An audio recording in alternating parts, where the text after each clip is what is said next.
Nelson, en términos generales, ¿cuáles serían las soluciones para arreglar este problema? ¿Volver a reconfigurar la reconfiguración o usted cómo lo plantea?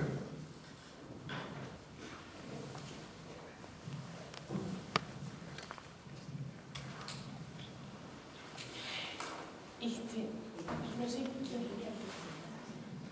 Sí, en términos de los ingresos, me parece interesante porque sí se refleja incluso cuantitativamente que, bueno, dentro de lo mal que les va al sector, a las mujeres les va peor, ¿no? Entonces también no sé si ahí tienes datos de por qué las mujeres que trabajan en el sector agrícola tienen más dificultades o mayor complicación, ¿no? Específicamente, ¿qué implica, ¿no? ser mujer en este contexto y, en consecuencia, ¿qué recomendaciones harías para que se equilibrara, ¿no? la situación, ¿no? dentro de lo que bueno, en general hay que intervenir, ¿no? Gracias. Yo no llegué un poco tarde, pero me gustaría ver esto de las unidades modernas que planteas. Si realmente hay una integración de cadena productiva ahí, ¿no? Por ejemplo, a nivel de la comercialización, porque dijiste hortalizas y es agroexportadora, ¿no? Entonces, es decir, bueno, ¿qué niveles de estandarización existen, calidad y comercialización? Y a su vez, también qué capacidades tienen estas unidades de utilizar los incentivos que facilita los programas estatales o nacionales en este aspecto, ¿no? Si hay estímulos especiales, por ejemplo, los públicos, ¿no? O vienen de los proveedores en general.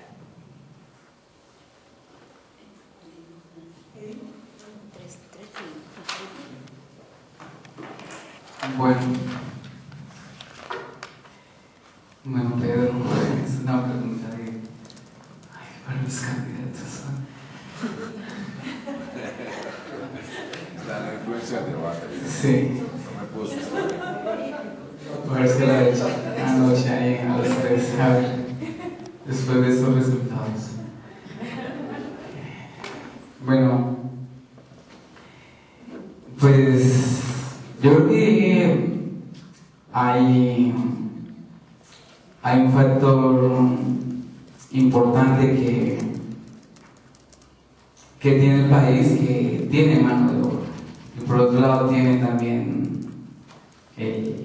la otra fuerte, que es la tierra, ¿no? Que es principal, ¿no?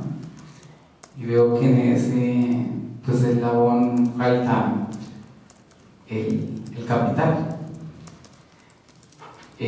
Tomando ejemplos de otros países, vemos que en este caso vemos, bueno, países en iguales condiciones. Veíamos en una de las gráficas en cuanto a nivel de desarrollo del país que han hecho, ¿no? Con esas unidades productivas, y vemos que pues muchos de ellos han buscado opciones en los agrocombustibles, ¿no? Los biocombustibles, ¿no? Entonces esa discusión veo que se ha dado muy poco en el país, o sea, como que entre que si le entramos o no le entramos a la producción de la palma o de biocombustibles, y todavía no hay una política en ese sentido, mientras países como en este caso Brasil están muy comprometidos en ese sentido, en Sudamérica, incluso en Colombia, incluso ya se están generando combustibles para los vehículos a partir de ese biocombustible. En México todavía no se habla del tema, ¿no? También hay una discusión ahí detrás, bueno, el efecto que tiene esto sobre la tierra, ¿no? Y la erosión y todos los efectos que tienen naturales, que hay que entrarle también a eso, ¿no? Hay en ese sentido puntos puntos a favor, puntos en contra, pero creería yo que puede ser una buena opción, ¿no? Y no sé hasta qué punto tengamos que querramos, ¿no?, que todos los estados, todas las unidades productivas estuvieran modernas, ¿no?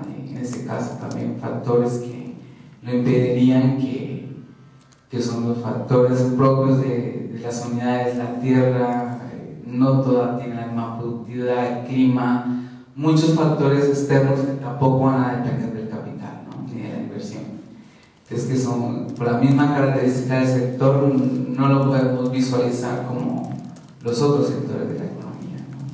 Por más que querramos en Chiapas estimular la competitividad en algún cultivo en especial, pues es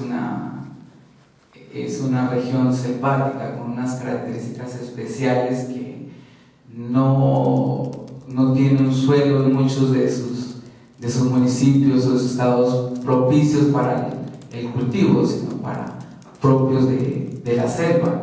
Entonces hay también esa discusión. Entonces yo creería que por un lado estimular un poco también más esas unidades productivas que están jalonando el sector. Vemos un gran grupo de estados que como que entre que sí y no, yo creo que esos estados podrían sacársele mucho provecho en la generación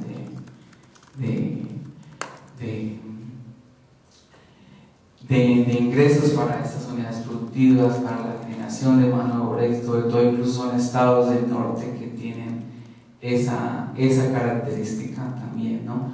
Pero creía que también hay unos estados que no se puede hacer mucho por ellos, ¿no? Tampoco es forzar a que tengan que pasar estrictamente a volverlos competitivos, ¿no?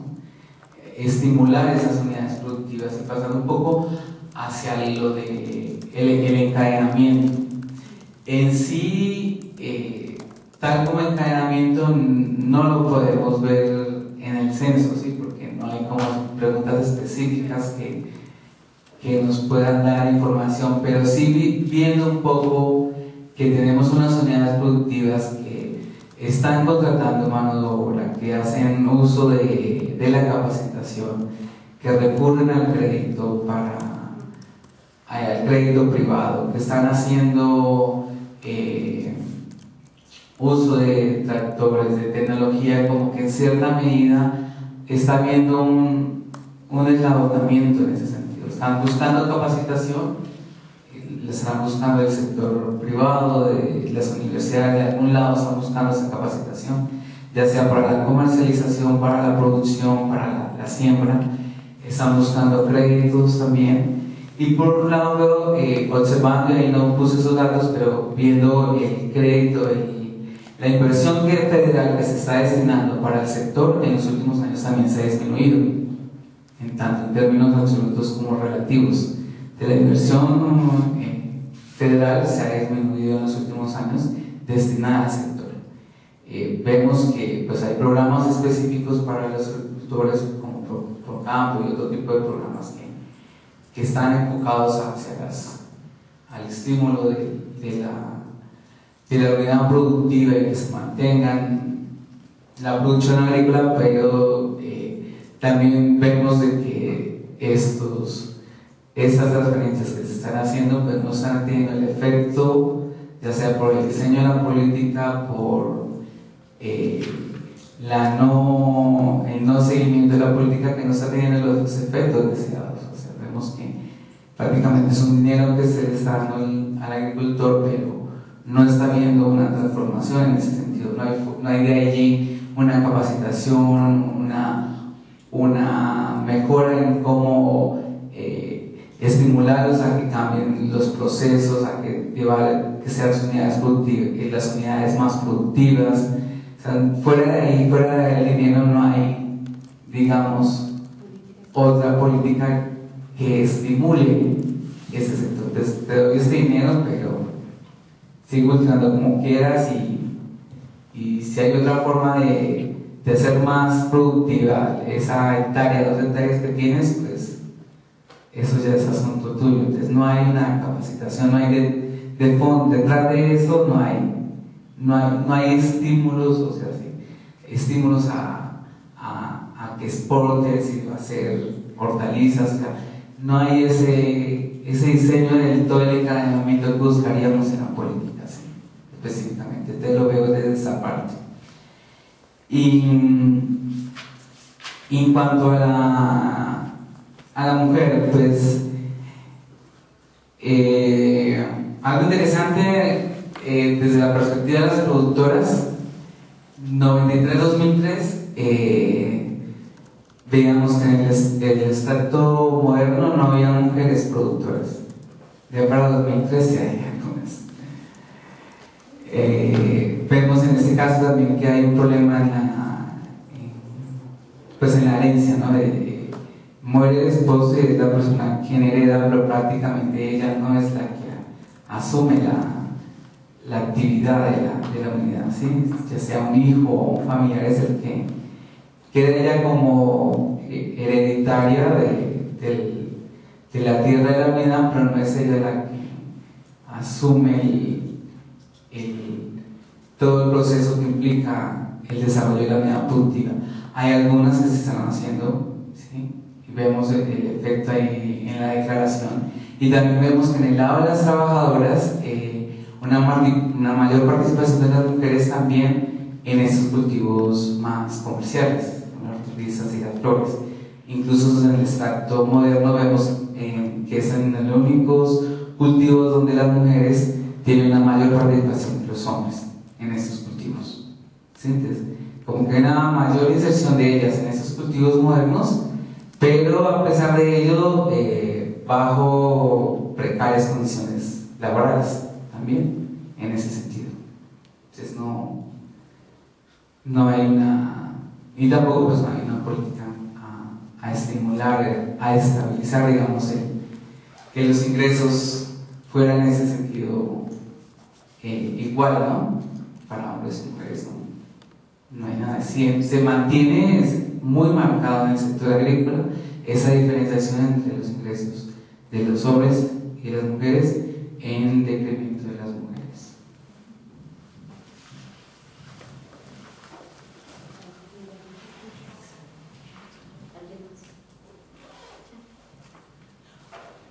Si no, contrario, te hago otra. Oye, una cosa, ¿y qué pasa, por ejemplo, en las unidades modernas con las vinculaciones con la biotecnología? Eso no te sale en los censos, pero hay estudios cualitativos, en el caso, que cada vez más hay una utilización de biotecnología para cambiar las formas de producción y las formas de inserción, incluso a nivel internacional. ¿Eso lo viste en las unidades modernas? No vi esa parte.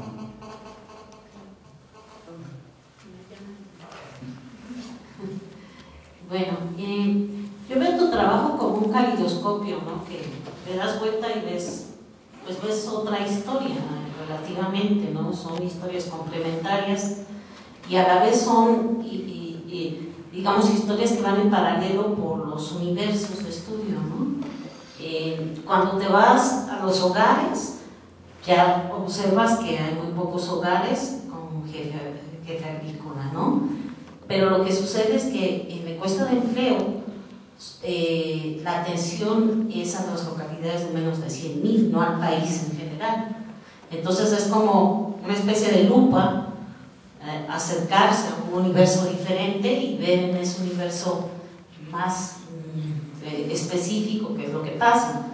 Igual que pasa con el censo agrícola, ¿no? que son unidades que no exactamente son las unidades domésticas. Entonces me gustaría un poco que nos dieras una idea de cómo las ves articuladas y dónde ves la no posibilidad de la comparación, ¿no?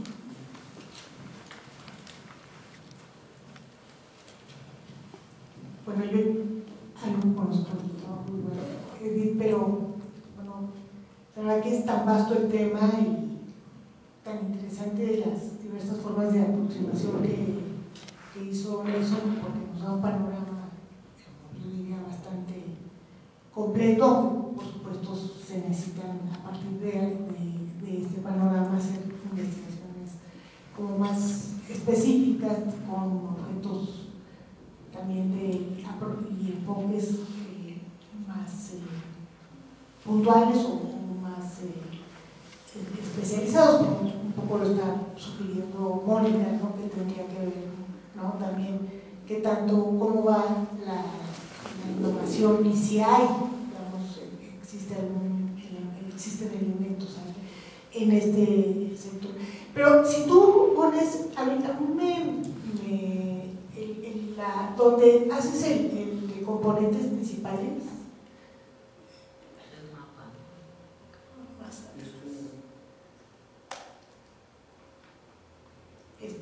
digamos, ahí te salen como dos formas, ¿no?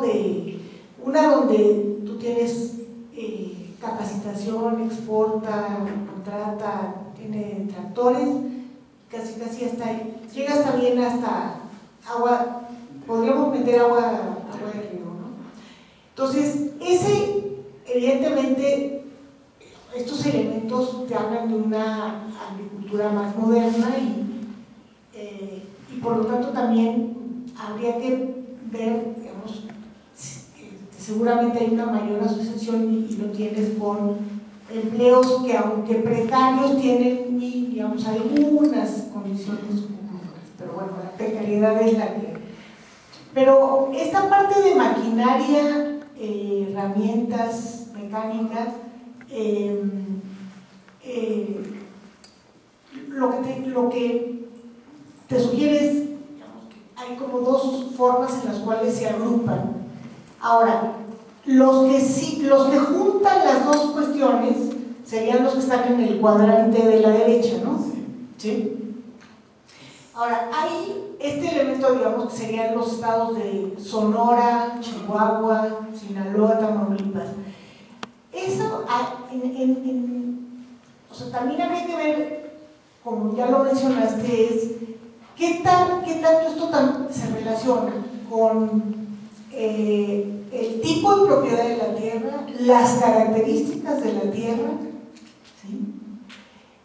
Y quizás, digamos, hay mecanismos, etc. Es decir, son solo los mecanismos, o bien, digamos, hay como condiciones naturales que te permiten avanzar de manera importante, y estados como, evidentemente, bueno, Quintana Roo, que sabemos, pero Chiapas quizás tenga, ahí ya no sé si hay partes de la tierra en Guerrero, Chiapas, Tabasco, quizás Tabasco, Chiapas serían los dos, y Campeche, que a pesar de tener ciertas condiciones similares, no han logrado dar esos saltos que evidentemente sí se han dado en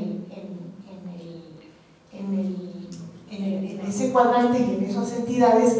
¿Y por qué no? Ahí sí, digamos, ¿qué está pasando en esto?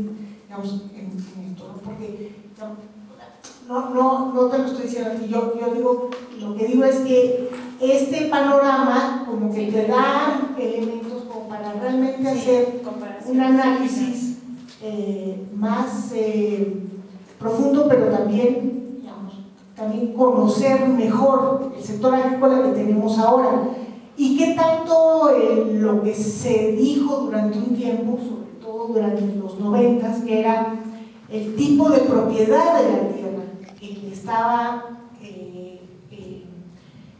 limitando la producción agrícola, es válido hoy o no, y qué tan válido es, ¿no?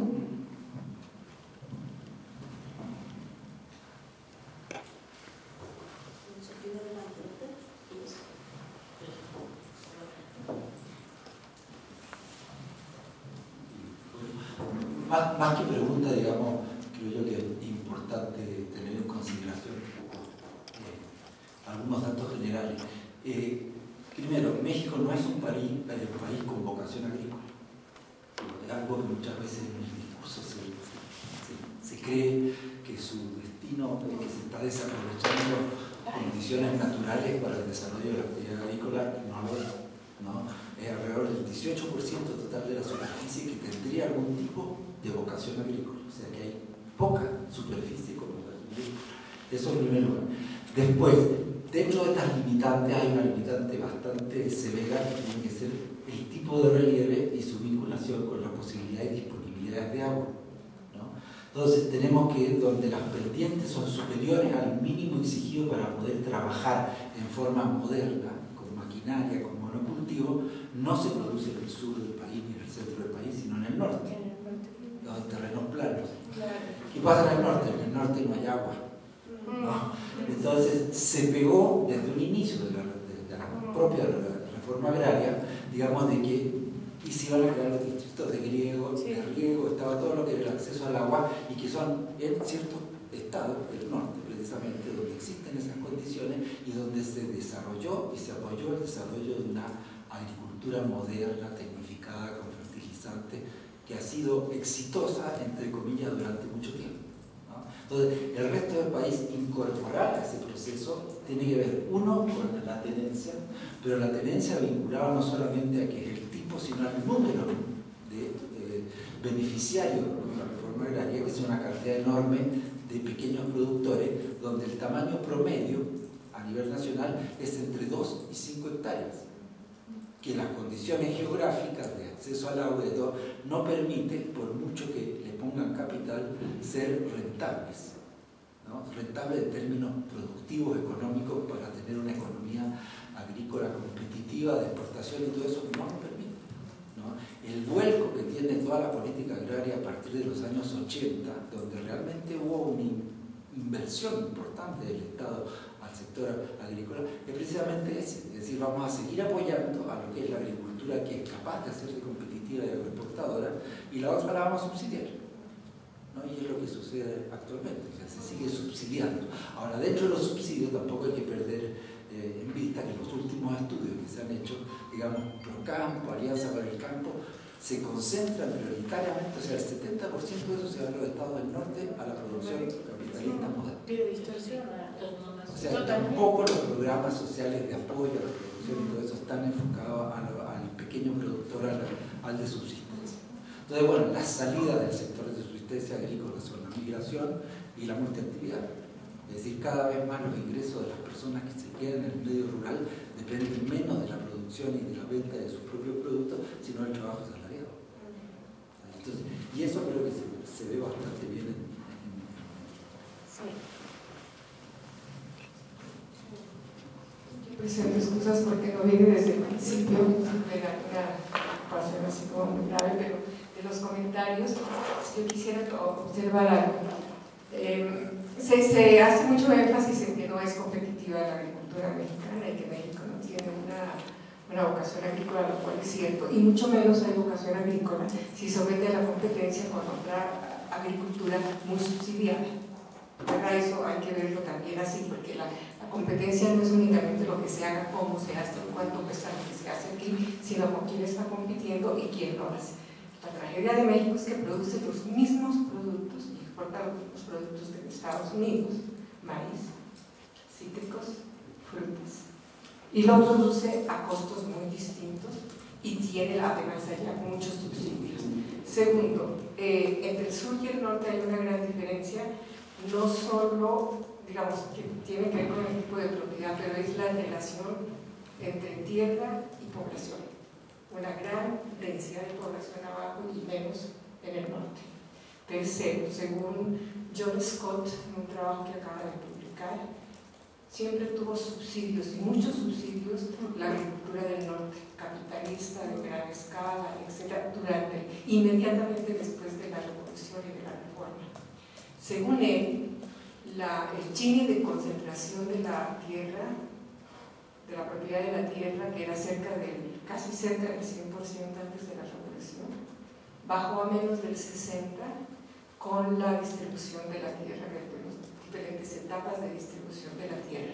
Pero si se calcula la calidad y los subsidios y las inversiones que hubo sobre todo en obras hídricas, hidráulicas, el Gini se sube a más de 70, considerando la producción, la productividad y el valor, la valorización de la tierra por esas obras, de manera que el sur siempre ha estado discriminado. Le dieron la tierra a los ejidatarios como si fuera una cuestión política y social, y de luego ustedes defiéndanse como quieran, y además ya les va a venir el Telecam para que se sigan defendiendo. Ok. Bueno, un poco lo que comentabas, sí, de las unidades de análisis, ¿no? El censo, pues se enfocan en este caso a nivel de los estados de la unidad productiva, la encuesta a nivel del individuo, la encuesta de empleo, en este caso en su módulo agropecuario son en localidades menores, mientras que la encuesta de ingresos y gastos, pues tenemos todo el panorama también del país. Entonces, sí, yo creo que lo que permitiría las distintas fuentes es mirar un poco que desde el punto de vista ya sea la unidad productiva o el individuo se mantiene esa polarización, ¿no? Por un lado. Y también las tres fuentes me dan información acerca de la generación de empleo, ya sea una que capte la información la semana pasada o la otra que sea de los últimos 6 meses, ¿no? Y vemos que no hay grandes diferencias, ¿sí? Entonces veo que en ese caso las fuentes de información mantienen su estructura. Si vemos un poco la encuesta de empleos, ¿sí? Para 2010 generaba alrededor de 5.8 millones de empleos el sector primario, y mirando un poco lo que veíamos en la ENIC,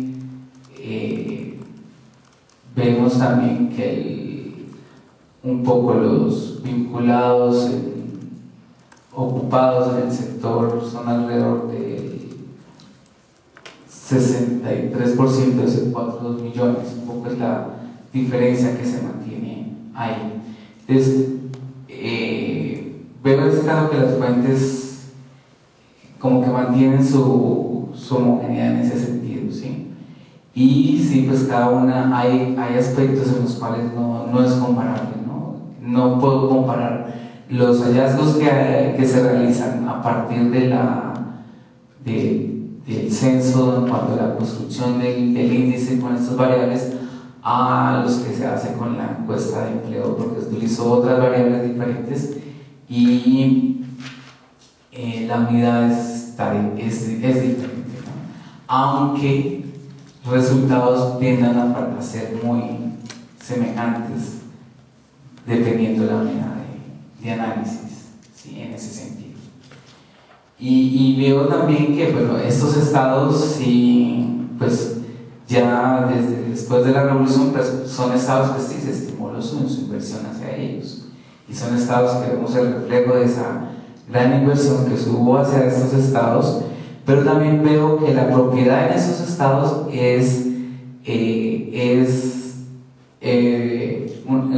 más del 50% de la propiedad en esos estados para 2007 del censo es ejidal, mientras que en los otros estados del sur del país la propiedad ejidal es menor, ¿sí? Entonces el tipo de propiedad en ese caso no ha sido un impedimento en ese caso para desarrollar estas unidades productivas, ¿sí? Las ha estimulado en ese caso. Entonces, por el lado del tipo de propiedad no veo que sea un impedimento para el estímulo, ¿no? de la unidad productiva hacia la agroindustria. Y también son estados, pues, grandes estados con grandes extensiones, con estados que tienen problemas en cuanto a su infraestructura, a la tierra, ¿sí? Estados que difícilmente pueden acceder al agua, al riego. Incluso vemos que son años que no llueve, muchos de ellos no llueve, pero tienen grandes presas, tienen grandes y la infraestructura ya está diseñada para estimular su productividad agrícola, mientras los estados del sur no la tienen.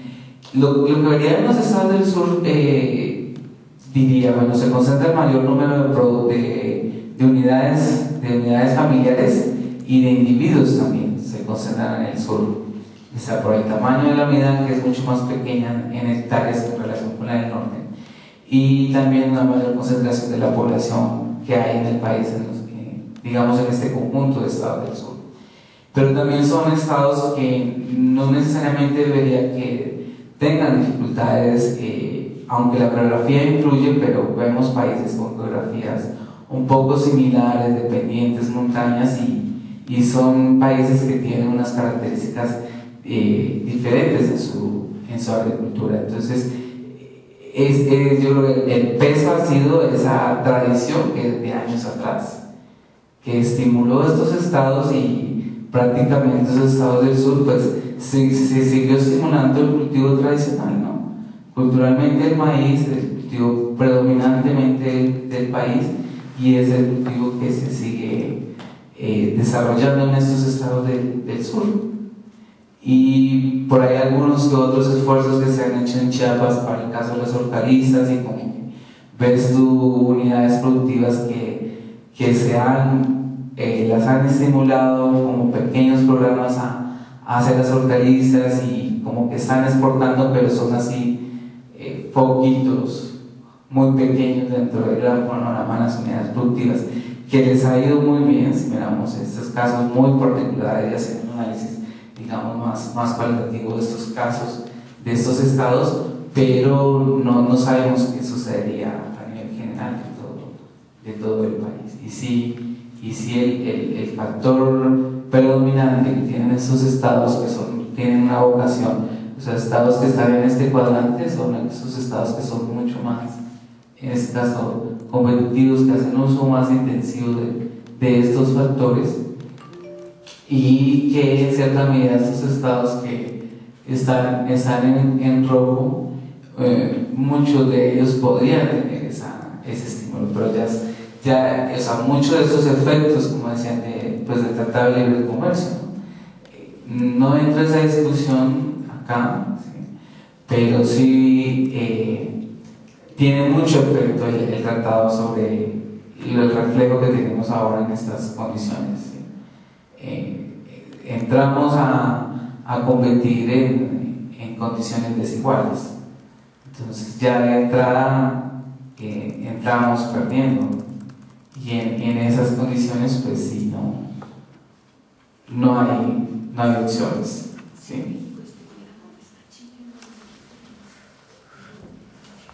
Bueno, Sonora, lo que dice Sonora, si crees que las presas están secas, impresionante. Ya tienen 4 o 5 años. O sea, con Sonora puede perder rápidamente competitividad.